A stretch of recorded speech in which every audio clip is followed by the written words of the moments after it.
सब कहते हैं वक्त मरहम है जो हर जख्म को भर देता है। पर मैं कहता हूँ वक्त एक गवाह है, एक ऐसा गवाह जो कभी सोता नहीं, जो हर उस चीख को अपनी फाइलों में कैद कर लेता है जिसे दुनिया ने सन्नाटे में दबा दिया था। मेरा नाम काल है। मैं यहाँ उन रूहों का हिसाब रखता हूँ जिनका फैसला इस दुनिया की छोटी अदालतों और कानून की किताबों में कभी नहीं हो पाया। इंसान को लगता है कि अगर उसने गुनाह अंधेरे में किया है तो वो छिप जाएगा, पर ये उसे नहीं पता कि अंधेरा ही मेरा घर है। आज हम उस रूह की गवाही खोलेंगे जिसने छत्तीसगढ़ के नेशनल हाईवे 30 पर अपना सब कुछ खो दिया। ये कहानी नहीं है, ये एक हिसाब है उस अहंकार का जिसे लगा था कि वो कुदरत से बड़ा है। क्या आप तैयार हैं उस खौफ के करीब जाने के लिए जिसे लोग महज एक हादसा कहकर भूल गए? बात शुरू होती है रायपुर के उस रसूखदार नाम से, अविनाश। एक ऐसा आदमी जिसकी तिजोरी में बंद दौलत ने उसकी आंखों पर पर्दा डाल दिया था। उसे लगता था कि बस्तर के उन घने जंगलों और पहाड़ियों के बीच वही कानून चलेगा जो उसके शहर के ऊंचे दफ्तरों में चलता है। उसे अंदाजा भी नहीं था कि बस्तर की मिट्टी जितनी शांत दिखती है वो अपने अंदर उतना ही खौफनाक अतीत समेटे हुए है। केशकाल घाट की उन 12 मोड़ों वाली चढ़ाई पर एक छोटा सा मंदिर था, सदियों पुराना। गांव वालों के लिए वो सिर्फ पत्थर नहीं, उनकी ढाल था। पर अविनाश अविनाश को वहां मंदिर नहीं, अपना नया रिजॉर्ट बनाना था। सदानंद पुजारी ने उसके सामने हाथ जोड़े, मिन्नतें की, यहां तक कि उसके पैरों में गिर गए। पर अविनाश ने क्या किया? उसने अपनी सिगार की राख पुजारी के फटे हुए कपड़ों पर झाड़ दी और यहीं से विनाश की उल्टी गिनती शुरू हुई। मंदिर की आखिरी ईंट गिरने के बाद जो सन्नाटा उस गांव में पसरा वो सामान्य नहीं था। गांव के पक्षियों ने जैसे चहकना छोड़ दिया था। अविनाश को लगा उसने जीत हासिल कर ली, पर वो ये नहीं देख पा रहा था कि उस शाम सूरज का रंग लाल नहीं बल्कि गहरा काला था। जब उसकी काली एसयूवी गांव की गलियों से गुजरती तो लोग अपनी खिड़कियां बंद कर रहे थे। बच्चों को माएं छाती से सटा लेती थी, जैसे कोई आदमखोर भेड़िया गली से गुजर रहा हो। सदानंद पुजारी तो गायब थे, पर उनकी मौजूदगी उस हवा में थी जो अब मंदिर की ढह चुकी दीवारों के बीच से गुजरते हुए एक अजीब सी सीटी बजाती थी। अविनाश रायपुर के अपने आलीशान दफ्तर में बैठा था, 40वीं मंजिल, जहां से शहर छोटा दिखता था। उसे लगा वो सुरक्षित है, सेफ है। पर तभी उसने गौर किया, उसकी सिगार की राख उसके चेहरे पर नहीं बल्कि उसकी महंगी फाइलों पर एक नाम बना रही थी। उसने झटक दिया, पर अगले ही पल उसे महसूस हुआ कि उसके एयर कंडीशन कमरे का तापमान अचानक शून्य से नीचे चला गया। उसकी खिड़की कांच पर बाहर से नहीं बल्कि अंदर से भाप जमने लगी और उस भाप पर एक धुंधला सा हाथ का निशान, वही निशान जो उसने पुजारी के कंधे पर धक्का देते वक्त छोड़ा था। 14 अक्टूबर की उस शाम अविनाश को जगदलपुर निकलना था। उसका वफादार ड्राइवर रामू, जो 10 साल से उसके साथ था, अचानक उसके पैरों में गिर पड़ा। रामू का चेहरा सफेद था और हाथ कांप रहे थे। उसने बस इतना कहा, साहब आज मत जाइए। मैंने कल रात सपने में पुजारी जी को आपकी गाड़ी के पीछे बैठे देखा है। उनके हाथ में गंगा जल नहीं बल्कि वही मंदिर की राख थी। अविनाश हंसा। रामू को नौकरी से निकाल दिया और खुद ड्राइविंग सीट पर बैठ गया। उसे क्या पता था कि वो खुद अपनी चिता चला करके नेशनल हाईवे 30 की तरफ ले जा रहा है। रात के 10 बज रहे थे। रायपुर की चमक धमक पीछे छूट रही थी और सामने था अंधेरे में डूबा हुआ नेशनल हाईवे 30। जैसे जैसे गाड़ी आगे बढ़ रही थी, रेडियो पर संगीत की जगह एक अजीब सी खड़खड़ाहट मिली।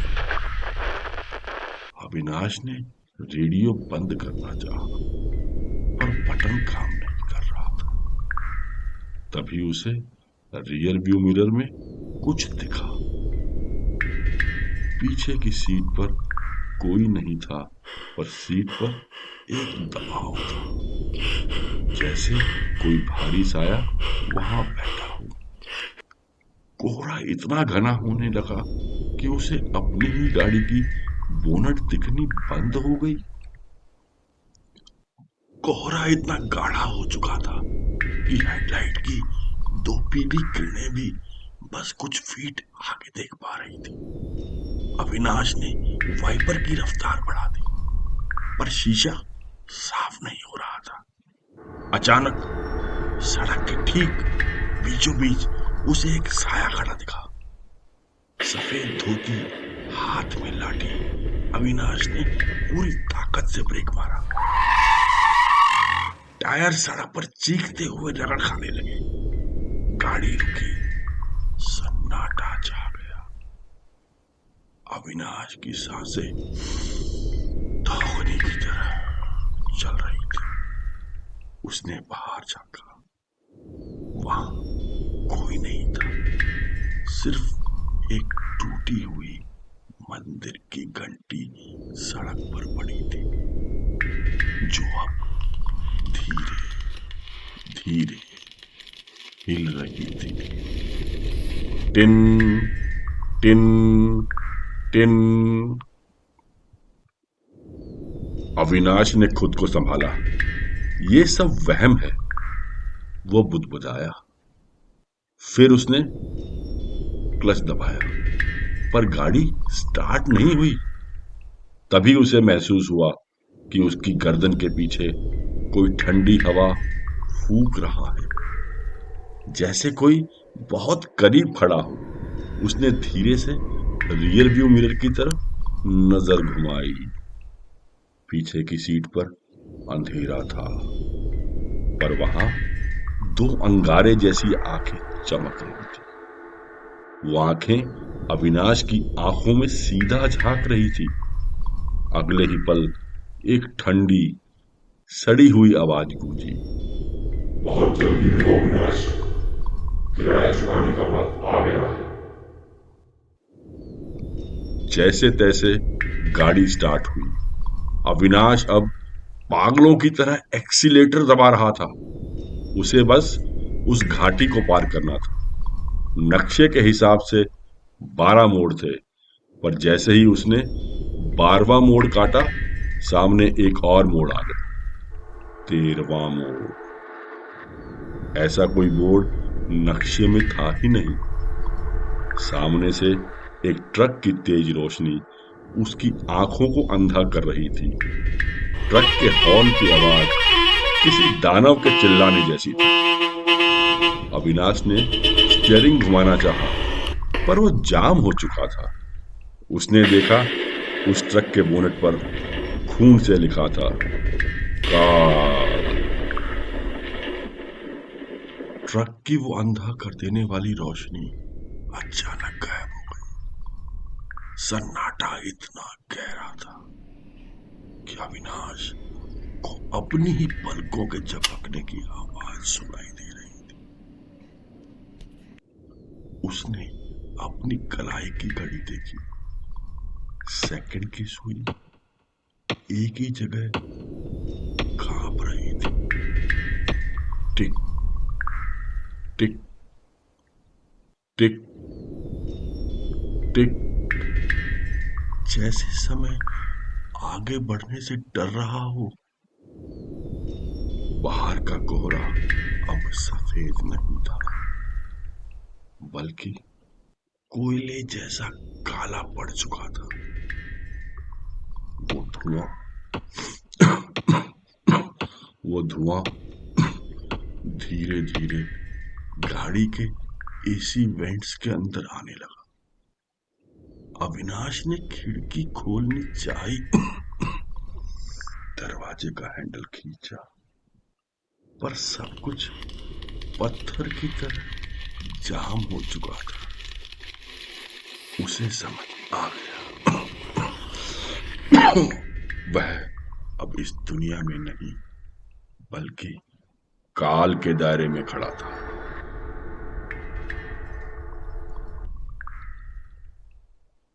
तभी धप धप धप गाड़ी की लोहे की छत पर भारी कदमों की आवाज हुई, जैसे कोई बहुत वजनी चीज ऊपर टहल रही हो।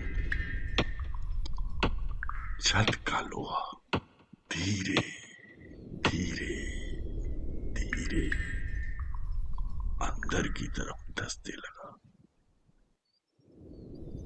बिल्कुल वैसे ही जैसे किसी ने उस पर भारी हथौड़ा मारा हो।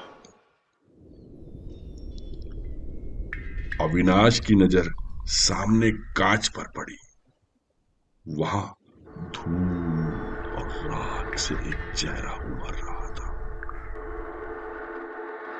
सदानंद पुजारी का चेहरा नहीं, वो एक खोखला ढांचा था, जिसकी आंखों की जगह पर जलते हुए अंगारे थे।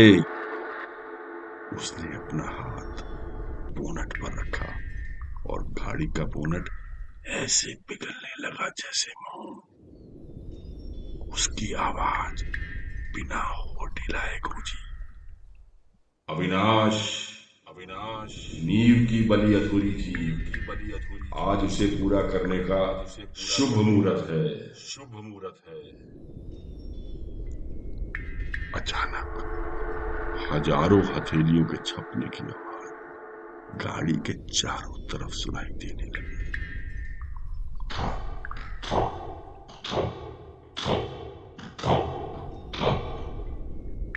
खिड़कियों के कांच पर अनगिनत छोटे बड़े हाथों के निशान उभर आए। ये वही मजदूर थे जिन्हें अविनाश ने मंदिर ढहाते समय मलबे के नीचे दबा दिया था। गाड़ी अपने आप पीछे की तरफ खाई की ओर सरकने लगी।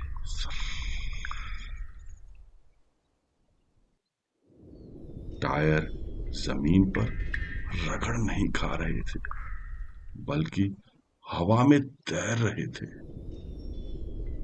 अविनाश ने ब्रेक मारना चाहा, पर पैडल मिट्टी की तरह टूटकर उसके पैरों के नीचे गिर गया। उसे महसूस हुआ हजारों ठंडे हाथ उसकी गर्दन, उसके कंधों और उसकी रूह को जकड़ रहे हैं। खाई के मुहाने पर पहुंचकर गाड़ी रुक गई। आधा हिस्सा हवा में था, आधा सड़क पर। अविनाश ने खिड़की के बाहर देखा। नीचे कोई पाताल जैसा गहरा अंधेरा था, जहां से मंदिर की वही टूटी हुई घंटी की आवाज आ रही थी। Tin tin tin. पर इस बार वो घंटी नहीं, बल्कि सदानंद पुजारी के अट्टहास की आवाज थी। साई ने अपना हाथ हटाया। गाड़ी एक पंख की तरह अंधेरी खाई में गिर पड़ी। आखिरी आवाज अविनाश ने सुनी, वो थी, न्याय ना तो बिका है और ना ही बिकेगा। क्योंकि सन्नाटा हमेशा खामोश नहीं होता। अविनाश की कहानी तो यहाँ खत्म होती है, पर क्या आप जानते हैं आपकी स्क्रीन के उस पार कौन छिपा है? क्या वो सिर्फ एक नोटिफिकेशन है, या फिर कोई आपका पीछा कर रहा है? मेरी अगली कहानी सोशल मीडिया के उसी अंधेरे गलियारों से निकलकर आ रही है, अननोन फॉलोअर। इस डिजिटल खौफ को महसूस करने के लिए life lessons bye Vishal Bhardwaj को अभी सब्सक्राइब करें और बेल आइकन को दबाना ना भूलें। दोस्तों, अगर यह वीडियो पसंद आया हो तो इसे लाइक और शेयर जरूर करें। मिलते हैं बहुत जल्द एक नए सबक और एक नए डर के साथ। तब तक संभल कर रहिए, क्योंकि सन्नाटा हमेशा खामोश नहीं।